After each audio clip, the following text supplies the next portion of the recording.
what we're doing here right now is actually looking back at some old footage from last year's track day. I've driven Anson's car here last year, only for about 10 laps, 11 laps. Yeah, and popped a tyre. So the reason why we use the FL5 here this weekend instead of other cars, there are other people offer me cars to drive at Ruapuna. There's a built-in system in the FL5 which is quite smart. It's called LogR. So not just recording lap time, it will put all that data all linked together. So you put up your phone, records, do a recording while you're driving, and then also all the logging from the car. So you'll see your steering angle, brake pressure, throttle, everything. And the cool thing is there's actually a auto scoring system. So it's not like, oh, I'll get this guy watch my video, can you rate me out of 100?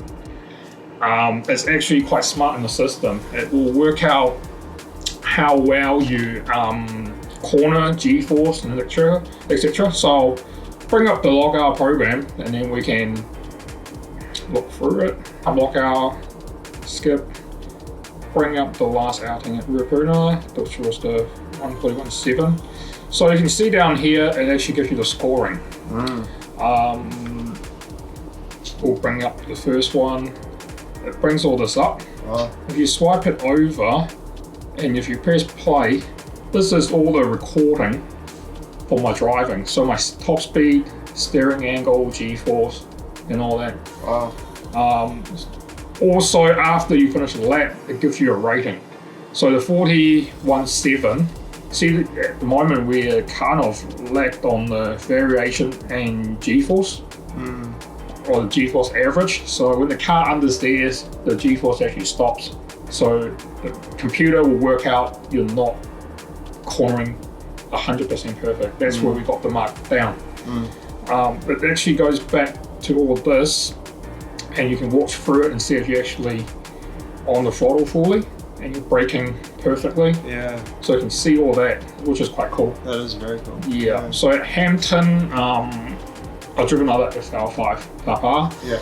I can bring all that up. So perfect, I think scoring I've got to, which is like rank S, it's 98 out of 100. So you know you're pretty much a perfect lap. Yeah. I think anything over 89 is already ranking S. Yeah. Yeah. So it was a quite a cool system, and we can use it like this weekend at Ruapuna. Yeah, exactly. So for the people not really into the car scene, I'm going to try to make it quite simple so everybody kind of understand how data analysis work at the track. So normally there's a person that does data, they'll read all that, and then it'll talk to the driver, look, you're turning too aggressive here, you're braking too early or you're braking too late. Yeah. That's how you improve lap time. So this weekend, it's like kind of a rehearsal for Tsukuba. Yep. So using this car is kind of perfect. I haven't driven this track much. I haven't even been on a sim. So I think total laps around this track was probably less than 20. Yeah. And then it was just like a muck around day. Yeah. Like it wasn't one of my cars. Yeah. I'll just be driving one of Anson's, or actually two of Anson's car, the FL5 and FD2. Yeah. And then also another mate's, Joe's FD2. Anson's actually one of the guy that came to Japan with us. Yeah. Yes, he is. Yeah. He's actually witnessed this whole thing kind of happen from found the car, talking about the car, talking to XK CEO. Yeah, from Auto Salon. Yeah. Even went out to the dinner with the big dog. Yeah. Out to the factory, everything. Yeah. He's a day one. Yeah. So he's one of our crew and he'll be coming with us for December as well. Yeah. Yeah. Alright, let's start play some video and then we'll talk through it. Sweet as. So here's last year, November. Weather looked pretty good. It was quite cold morning. This is actually the second session on the day. So this is actually the fastest lap, starting from the pit. It's actually quite funny after we're looking at it because we're really focused on the day. Yeah, exactly. Just muck around. So there's turn 1 at Ruapuna. There's me talking away because the first outing we went out on sport mode instead of R. The suspension is quite soft. This is kind of second corner, pothole, there's actually a drop before going to the corner. And this is our first hairpin. A bit tricky with other people on track, obviously holding you up a bit. Yeah. The biggest problem is when you drive these cars at limit, the tyres actually don't work that well. Yeah. So I think I only had about 5 laps per hour doing this session. So we're going to go through this video and see how we're going to make improvement on the turn. We're starting from the next lap because there's a bit of traffic.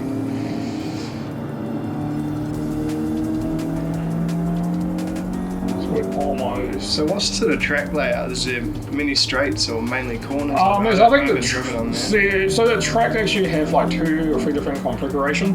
Right. So you can actually make a short track, and where this corner is, the track actually joins back up, so it doesn't go in the infield. This is obviously what full size. Yes, it's a full lap. So this is the last turn, breaking in here into third. You try to go out and stay in, as you can see. Now we can see the screen, the logging actually sync. It started up properly. So it's not from the pits.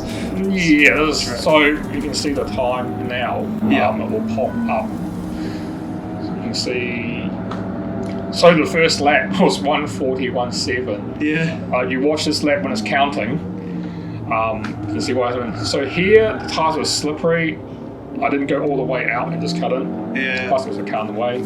So here we'll get third to fourth. And slight brake, back to third, cut over. You can try to run the ripple a little bit on the outside right to the end. Here I kind of had to brake a bit earlier and not be too aggressive. And then we'll go out, there's a quite late apex cutting in, so I stuffed up here, and you can see I'm on the throttle too early, and then overcooked the brakes in the corner. Overcooked the brakes a little bit. There you go, myself. From here, this corner, take it quite wide, cut in, also like apex cut in. And just stay third all the way through.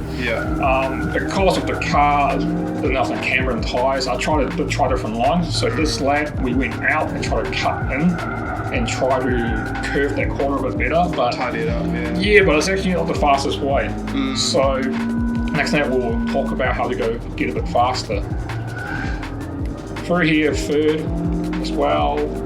Brake, turn in, cut in, stay off the ripple and try to ride the ripple on the outside of the corner. So back third to fourth, and then there's a heavy brake into third, carry the speed in the corner. Because of the street tire, there's not much grip. You just need to drive around through problems. So what is this data here, LogR providing? So providing you speed, throttle, and then the grip level of the tyre, and also the G-force. That's how it ranks you. So this lap I went from 5th to 3rd. So brake straight, cut in, we skip 4th gear, so we can brake it more steady, so car a bit more stable. But so through here we're actually up 2 seconds already. So on this lap, from the fastest lap. Sweet. So I saw, came out, I was going green. But then we got held in traffic. But it's okay, we'll just watch a little bit more. Because I don't mind braking late. I always out brake myself. I actually need to hold back and actually brake a bit earlier. So we'll cut through. It just needs to be smooth. So cut through, go wide, cut in light apex. We don't actually want the tyre to stretch. If it's doing that, it's actually losing grip. So it does turn what we have to improve on. We actually go on the inside of that turn rather than out all the way out. Brake straight and then turn in. Because it's actually a double apex corner. Because there's not enough camber, the tyre had no grip. That was the way to do it. If I try to do that, the car just won't even turn in. So hopefully. When we head out there, right? What are the differences from last time? So you've done tyres, wheels. So we've done engine-wise stock. So the alignment has been changed. So we put the front camber and rear camber adjuster on. So with more camber, like this last turn, we should be able to carry more speed. And same with turn 1 and most of the other corners. Power-wise, nothing's been changed much. Just a drop-in panel filter and also HK's exhaust.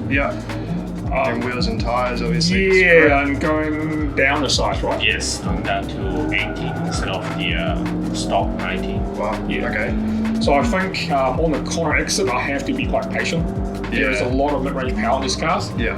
I mean, rear-wheel drive, if you do that, you'll step out, spin out. Yeah. Front-wheel drive, the car will understeer or just not grip, so you can't actually accelerate straight. That's what we want. Yeah. So you have to find the perfect point when to feed it in slowly and let it hook up. Like if it's too much, then it'll just wheel spin. Yeah. But of course, maximum grip is actually between slip and grip, so you need to find the balance between the two. Yeah. That's will be the hard part. But with all that, the coring we should improve a lot. Sweet. Yeah, the stock car, the tyre just folds over. Yeah. I think we got. Sorry, I actually popped this tyre after 11 or 12 laps. Yeah, because I tried to Sipped it a little bit too hard. yeah, I'm trying to use the ripple. Yeah. And it was a bit more aggressive. Yeah. And, profile tyres, the factory tyres are quite soft. Yeah. So the first hairpin I braked in, it actually popped after potholes. I went out wide and ride the ripple and came back and braked, and I'm like, what's happening? It just went straight, and then when I turned the corner and came back, like something's not right. Yeah. Tyres gone. Yeah, the tyres actually popped. Oops. Both right hand side. Yeah. Yeah. So we've gone to a 18-inch tyre. Yeah. And then pretty much it's still stock suspension and everything. Yeah. They actually ride really well. Yeah. No springs or anything put in. Yeah. Yeah, because we try to kind of set like a lap time for a base FL5 Type R. Yeah. And then improve on it. Yeah, because we can send it to the cloud. Yeah. So people that have FL5 can come to Rear Pruner, And download that, it's base it on that, very and you can compare. Yeah. So you can compare data within yourself or with mates. Yeah. But that is quite cool. Like, if you had to put a system like this in a car, it's from about $2,000 to about $6,000. Yeah. Because normally you used to buy a dash, camera, G sensor, Yeah. and then the extra sensor it reads off. We can actually see more stuff, so we can actually see the oil temperature's doing, how much boost, Yeah. and all that. Trying to use the weight shift to use a double A mix. Yeah, so the car couldn't really turn. So my driving had to kind of change. So I'm braking in heavy, chucking the car in, upset it, so the car's actually sliding, Yeah. and then instead of understeering, so the car just carried more speed up the corner. I've been out with a few friends and customers, and they say, oh, it's a front wheel drive. How you sliding FK8 and FL5, how do you actually get these things to slide? Yeah. Of course, like if you watch F1 local racing cars, the fastest way corner is actually halfway between grip and slip. Yeah. If you're gripping, that means you're not at the limit. Yeah. If you're sliding, then you're moving the limit. Yeah. So you have to find that balance. Yeah. Quite a cool app. It's all built in, and you don't have to pay for it or buy anything. It's pretty crazy, yeah. It's all built in. Yeah, and this auto scoring is the really cool function. Yeah. Instead of like someone, I think that was a 9 out of 10 lap. Yeah, just do it. Like you can't really lie because It's done. It's calculated. It's calculated. Based on data, Yeah. And it's all free. It's a cool thing with the car. Yeah, even better. Yeah. And it actually shows you on the display. Yeah. You can play it on the screen. It can work anywhere. Yeah. So you just go on the GPS on the map of the car, make a start line, make a finish line, and when you go through, I think 2 laps, and it just records. Wow. It's Yeah. clever, eh? Yeah. So it doesn't really, anybody can do it. Yeah. It's straight off the phone. Yeah, so we'll probably watch a little bit more, like a revision later tonight. Yeah. Then get myself around it, where I need to improve, where to make improvement. We sort of have a estimate time. Yeah, so I think 138 and Rip Bruner is totally doable. Let's try it. Yeah, what do you reckon? Yeah, I reckon What sort of time you reckon? 138 is a pass for you. Yeah, 138 aiming for 137 if the weather's. If the weather holds up, Yeah. see how it goes. I reckon So we'll 138 we'll is talk fine. about part of the racing. Yeah. When I run race teams and stuff, my job's not just looking up at the car, it's looking at weather, Yeah. temperature and condition. Yeah. So we'll go through all that as well Yeah. and share some knowledge that I know and how we do it. Yeah. Because we want to find out when is the best time to go out and smash that lap. Yeah. Yeah, even like if it's raining in the afternoon, do it in the morning. If it's wet in the morning, do it in the afternoon. Yeah. It's pretty basic. Yeah. But it's just reading the river, where the wind is blowing, calculating where the rain cloud's going to shift over. Yeah. Or when the When's sun. best time to head out? Yeah. Because I think this weather is going to be really close to Japan. Yeah. Because it's really cold down here. Like this morning was like -1 degree. Yeah. Yeah. So the track is not gonna warm up that quickly. Yeah, exactly. I mean, the cars there's actually more power. There's actually less grip. Yeah. Yeah. With the Japan drive, if we can get some tire warmers up there to get the tires warmed up, it'll be pretty good. Yeah. Then I don't have to waste 1 or 2 laps Going around. going. Yeah, exactly. You know, just like playing the sim, pretty much the tires actually ready to go. Yeah. So that part of it is not really realistic. Yeah. So, like it's Tsukuba, the lap's really short. I think just driving out the pit to do a lap will be like a 1 minute 10 sort of lap that's cruising around. Yeah. But that's not really enough to heat up the tyres. Yeah. If we only get like 5 or 6 lap a session, Yeah. like in the morning, you don't want to waste it. Yeah. Tires, Yeah, I mean, it's good to get familiar with the track because I've never driven on it. Yeah. But at the same time, if it's going to rain in the afternoon, Every lap counts. Every lap counts. Yeah. So there's a bit of the different compared to doing a track day Yeah, exactly. and doing. The time attack. You got one shot. Yeah. Because plus, having been on those tracks exactly. before, so Yeah. that will be the hardest part of the drive, to be honest. Yeah. We can only simulate as much as we can on the different simulator. Get used to it, driving different cars, and you can kind of know what to expect. Yeah. So after this, what we're gonna do? We'll probably head to the track have a look, Yeah. and then see what the condition and stuff is like. And also, I'm actually here to run an event and driving, not just coming down for a track day or time attack. So there's actually a lot of stuff going on in the background. Plus, it's quite cool to share what I actually do. Yeah. Not just driving, coaching people how to drive. We run event, tune cars. We've got 2 or 3 cars to tune every weekend. So it'll be cool, showing everyone what I actually do. Yeah. Not just, I try to be a driver, but I'm going to showcase all the other stuff I'm going to do. Yeah. Especially when we go to Japan shortly. Yeah. So, we'll end it here and then see what's next.